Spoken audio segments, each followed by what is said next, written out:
प्रभु श्री राम जब लंका से लौट करके आ गए तो भगवान का राज्याभिषेक होने लगा, और उस राज्याभिषेक में दुनिया भर के सारे संत आए थे। भगवान ने लक्ष्मण जी को सेवा दी थी कि तुम सबके पैर छू के सबको दक्षिणा देना। शत्रुघ्न जी को सेवा दी थी कि तुम रसोई भंडार संभालना। भरत जी को सेवा दी थी सबको तिलक लगाना। राम जी मंच पर बैठ कर के संतों से अपना ब्राह्मणों के द्वारा अभिषेक करा रहे थे। तभी वहां भृगु ऋषि का आगमन हुआ, अत्यंत क्रोधी। जैसे भृगु ऋषि आए तो आकर के नारद जी के बगल में बैठ गए। नारद जी बैठे थे, बगल में भृगु ऋषि बैठे थे। कभी किसी जमाने में भृगु ऋषि ने नारद जी से पूछा था कि ऐसा क्यों कहते हैं कि नाम राम से भी बड़ा है, राम से बड़ा राम का नाम, ऐसा क्यों कहते हैं? नारद जी बोले प्रैक्टिकली बताऊंगा, कथा नहीं सुनाऊंगा, प्रैक्टिकली बताऊंगा कि नाम क्यों बड़ा है, राम जी से भी बड़ा राम जी का नाम क्यों। भृगु ऋषि आए, आकर के तुरंत अपना यहां पर एक सपोर्ट लगा करके तुरंत बैठ गए और कमंडल हाथ में लेकर के माला जपने लगे, नेत्र बंद करके ध्यानस्थ हो गए। यहां पर भरत जी महाराज सबको तिलक करते हुए आ रहे थे, दक्षिणा देते हुए आ रहे थे। जैसे ही भृगु ऋषि के पास आए तो नारद जी ने रोक दिया, बोले इनका तिलक और दक्षिणा मत दो। बोले क्यों, देख नहीं रहे हो ध्यान में बैठे हैं, कहीं तुमने इनका स्पर्श कर दिया, ये जरा से हिल गए, क्रोध में आंखें खुलेंगी तो सब जल के भस्म हो जाएगा। तो बोले क्या करें? बोले सबका कर दो, इनका लास्ट में करना, सबसे जब इनकी आंखें खुल जाएं तब करना। लक्ष्मण जी बोले कहीं ऐसा ना हो कि मैं आगे चला जाऊं और इनकी आंख खुले और ये देखें इधर भी दक्षिणा दे दी, इधर भी दे दी, मुझे नहीं दे के गए। नारद जी बोले मैं बैठा हूं ना बगल में, मैं सब संभाल लूंगा, टेंशन मत लो। लक्ष्मण जी बोले देख लेना, आप संभाल लेना। लक्ष्मण जी प्रणाम करके आगे निकले, तिलक नहीं किया, दक्षिणा नहीं चढ़ाई, माला नहीं पहनाई, और जैसे ही थोड़ी दूर पहुंचे भृगु ऋषि के नेत्र खुले नहीं, नारद जी ने कोहनी मारी जोर से। क्या सब जगह तपस्या करने बैठ जाते हो? राम जी का अभिषेक चल रहा है, देखने आए हो कि यहां तप में बैठने आए हो? भृगु ऋषि बोले तुमको क्या दिक्कत हो रही है? बोले दिक्कत कुछ नहीं हो रही है, तुम्हारा अपमान होता हुआ दिखा तो मैंने कहा तुमको उठा देना चाहिए। मेरा अपमान कैसे? बगल में देखो, इधर देखो। बोले सबके माला है? बोले हाँ। इधर देखो सबके माला है? बोले हाँ। सबके तिलक है, और ये देखो दक्षिणा भी मिली है। तुम्हारे ना माला है, ना तिलक है, ना दक्षिणा। और एक बात बोले, बोले क्या? माला तिलक दक्षिणा उसको नहीं दी जाती जिसको आमंत्रण नहीं भेजा हो। हमें तो लगता है तुम जबरदस्ती आ गए, वहां पे तुम बुलाए नहीं गए थे। अब किसी ज्ञानी पुरुष को इतना चेता दो तो क्रोध। और वैसे भृगु ऋषि, उन्होंने भगवान की छाती पर लात मारी थी, किसी को नहीं छोड़ते।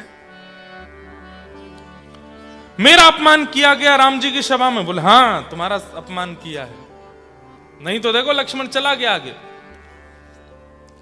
तुरंत उठ करके खड़े हो गए, गर्जना करके बोलने लगे, हे श्री राम, आपकी सभा में कम से कम संतों का अपमान नहीं होना चाहिए, और यदि हो रहा है तो आपको इसका निर्णय करना चाहिए, न्याय करना चाहिए। राम जी तुरंत राज्याभिषेक के बीच में रुक गए, बोले महाराज क्या हो गया, आप क्यों चिल्ला रहे हैं, क्या बात है? सब लोग इधर देखो, ध्यान से सुनना कथा। बोले हमारा अपमान हुआ है तुम्हारी सभा में। किसने किया अपमान? बोले वो सब बात की बात है, बाद में बताऊंगा किसने किया अपमान, पहले ये बताओ अपमान करने वाले को दंड क्या दोगे? राम जी बोले महाराज आप बस नाम लीजिए, जिसका नाम लेंगे उसके प्राण हरण कर लूंगा मैं, वो जीवित नहीं बचेगा। तो भृगु ऋषि जोर से हंसने लगे, बोले सोच लो।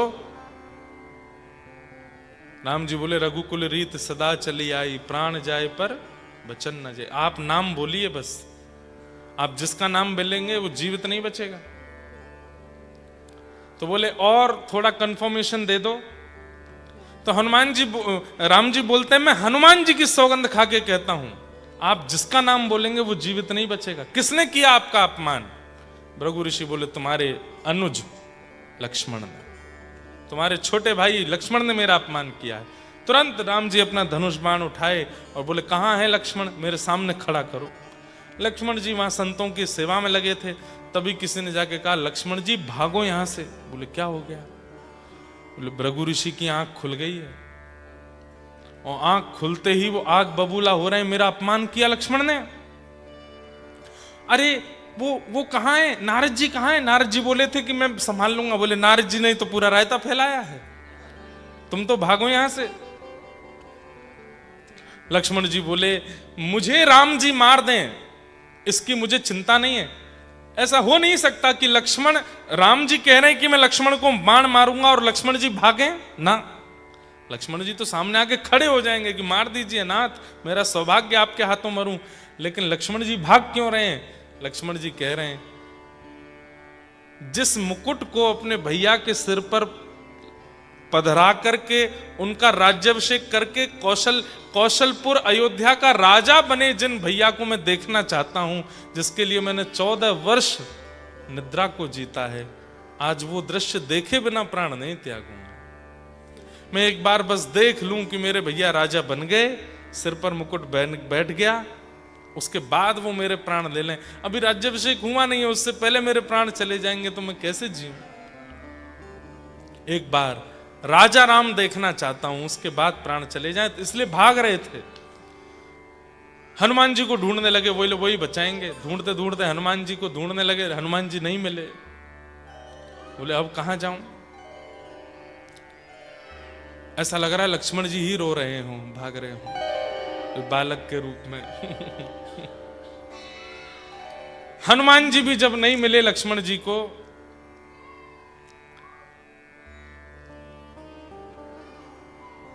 he is crying in English. Mommy, why you did this with me? I want milk. I'm hungry. हम भारतीय लोग हैं ना, हमको बड़ा अजीब लगता है बच्चे इंग्लिश में रो रहे हैं, इंग्लिश बोल रहे हैं, इंग्लिश में खा रहे हैं, इंग्लिश में खेल रहे हैं। हमको लगता है कि भाई हमारे यहाँ तो बच्चों को 10-12 साल की उम्र में जाके अंग्रेजी आती है, ये यहाँ बोलते ही अंग्रेजी बोलने लगते हैं, तो थोड़ा लगता तो अलग है, लेकिन अच्छा। तो क्या बता रहा था? हाँ, लक्ष्मण जी हनुमान जी को ढूंढने लगे, बोले हनुमान जी ही बचा सकते हैं मुझको। हनुमान जी नहीं मिले, तब लक्ष्मण जी बोले अब कहां जाऊं? राम जी ढूंढ रहे हैं, कहां है लक्ष्मण, कहां है लक्ष्मण? तो दूर गुफा में अंजनी मैया, हनुमान जी की माता जी बैठी तप कर रही थी।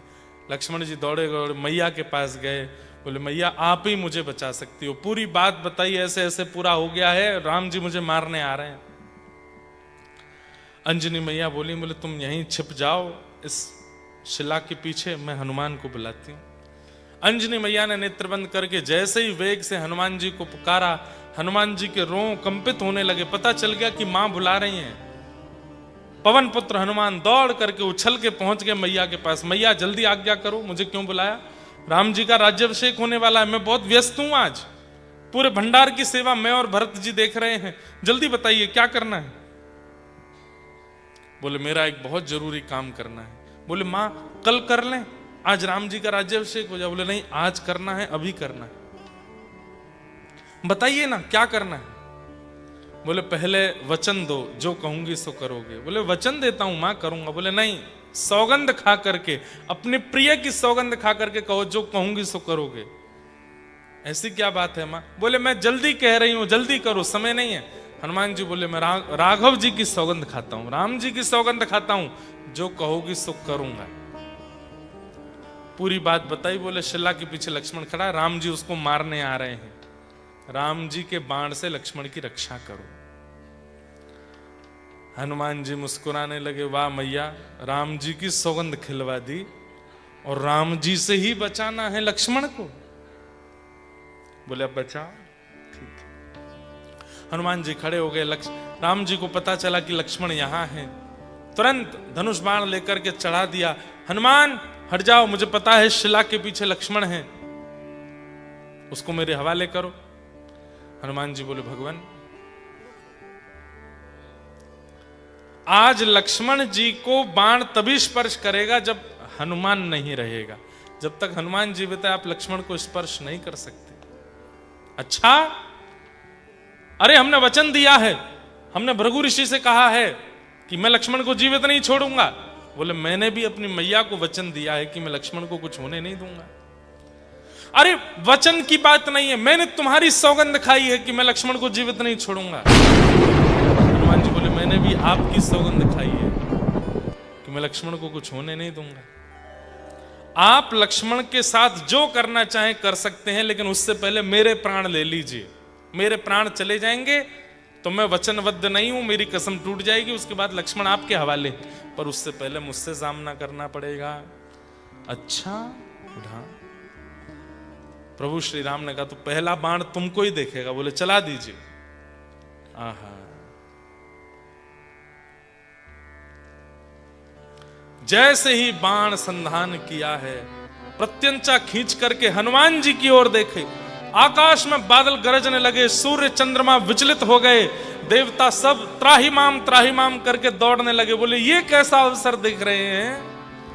प्रभु श्री राम अपने ही दास हनुमान को बाण मार रहे हैं। पृथ्वी कंपायमान होने लगी, कैलाश पर बैठे हुए महादेव के तीनों नेत्र खुल गए, नेत्रों से अश्रुपात होने लगा। आज एक कैसा दृश्य दिख रहा है। लेकिन अत्यंत प्रसन्न मुद्रा में हैं श्री हनुमान जी।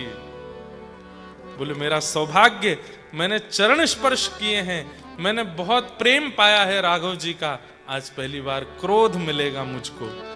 दास को तो सब लेने का अधिकार होता है, प्रेम दे तो प्रेम स्वीकार करे, क्रोध दे तो क्रोध। स्वामी का आज क्रोध मिलने वाला है और मैं उसके लिए उत्सुक हूं। भुजा उठा करके खोल करके खड़े, बोले चला दीजिए बाण। जैसे ही प्रभु ने प्रत्यंचा खींच करके हनुमान जी की ओर बाण छोड़ा, वेग से हनुमान जी ने केवल कहा जय श्री राम। और इतना वेग था उस वाणी में, इतना वेग था उस राम शब्द में, पृथ्वी में भूचाल होने लगा। अरे पृथ्वी डामाडोल हो जाए, आकाश में भूचाल आ जाए, पर्वत हिलने लग जाए, ये बात तो एक थी, लेकिन आज वायु की दिशा इधर उधर होने लगी। हनुमान जी के मुख से राम शब्द निकलते ही जो वायु की दिशा सीधे हनुमान जी की ओर जा रही थी, वो वायु की दिशा ऊपर नीचे, जैसे टर्बुलेंस आता है ना फ्लाइट में। What is the cause of turbulence? The air pressure. कभी कभी एयर प्रेशर जो है वो विपरीत दिशा का होता है तो हवाई जहाज आकाश में हिलने लगता है। तो यू कैन जस्ट इमेजिन कि हवाई जहाज क्या है? दैट्स द बाण राम जी ने जो छोड़ा है।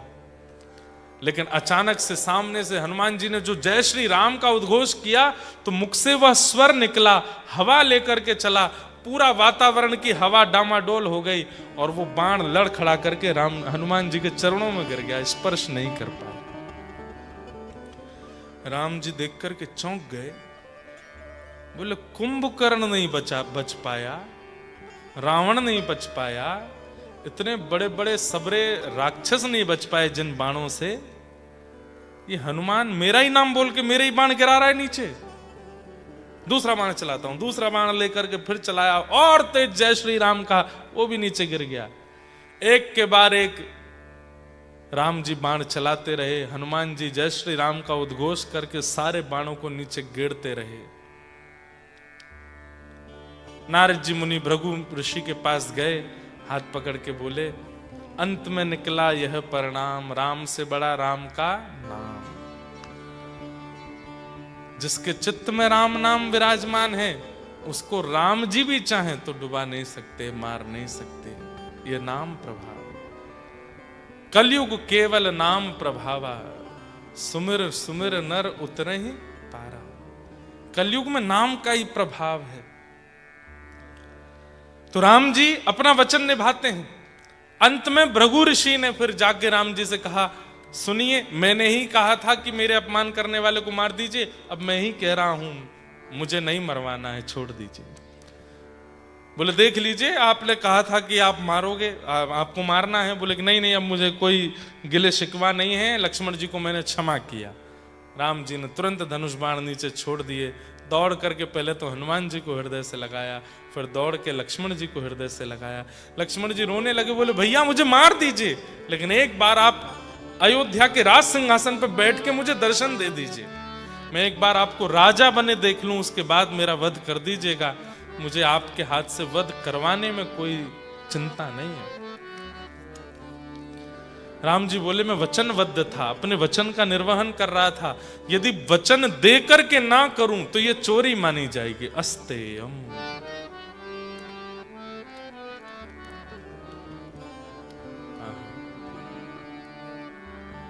ऐसे प्रभु श्री राम हैं।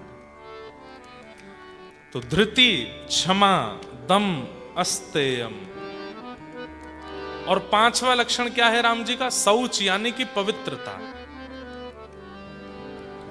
पवित्रता शरीर की होना बहुत जरूरी है, पर उससे भी ज्यादा बुद्धि और मन की होना बहुत जरूरी है। हमारे मन और बुद्धि पवित्र नहीं रहते। मैंने बहुत ऐसे लोग देखे 3-3 बार नहाते हैं, पर बुद्धि में यही चल रहा है कि उसको नीचा कैसे दिखाऊं, उसका अपमान कैसे करूं, उसका ये बुरा कैसे हो, उसके साथ ये बुरा कैसे हो। मन पवित्र नहीं है, मन अपवित्र है। मन की पवित्रता बहुत जरूरी है। और मन पवित्र किससे होगा? सत्संग से होगा, कथा सुनने से होगा, यहां आकर के इस प्रकार के क्रम करने से होगा। कोई तुम्हें बुरा कहे सुनकर करो क्षमा, कोई तुम्हें बुरा कहे सुनकर करो क्षमा। बहुत अच्छा भाव